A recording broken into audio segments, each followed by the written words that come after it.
Bolbol, sa wakas, nasubukan na. Maging bagong 7-footer import din ng Meralco na si Marvin Jones. So yan ang ating mga tatalakayin. So tapat ang Meralco Bolts laban sa TNT Tropang 5G sa naganap na tune-up game. So kamakailan lamang pumutok ang balitang ang Meralco Bolts tuluyan ng kumuha ng bagong import at hindi na nga ito si Ismael Romero ang kanilang gagamitin kundi itong 7-footer na si Marvin Jones dito sa PBA Commissioner's Cup ng Season 50. So si Marvin Jones nga ay 2025 FIBA Euro Cup champion kung saan bitbit nga nito ang experience sa paglalaro gaya sa Greece, Slovenia, Spain, Montenegro. So ngayon, eto't nasa Pilipinas na siya sa team ng Meralco Bolts.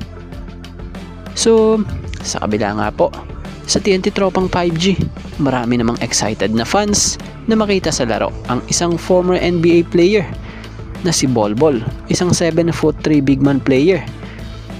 So nakailang koponan na nga rin po itong napaglaruan sa NBA bago pa man siya nawala sa liga. At nito nga lang, nakuha nga siya ng TNT Tropang 5G para maglaro sa PBA bilang import. So sa pinakabagong tune-up game batay sa nakita natin spotted ang dalawang naglalakihang mga import na sila Marvin Jones ng Meralco Bolts at si Bolbol ng TNT Tropang 5G, kung saan kapansin-pansin na same or parehas nga silang may magandang estilo ng depensa. So sa laro nga ito, may napansin tayo na parang guard kung mag-dribble nga itong si Bolbol okay yan, pero sana mag-fit siya sa sistema ng Tropang 5G.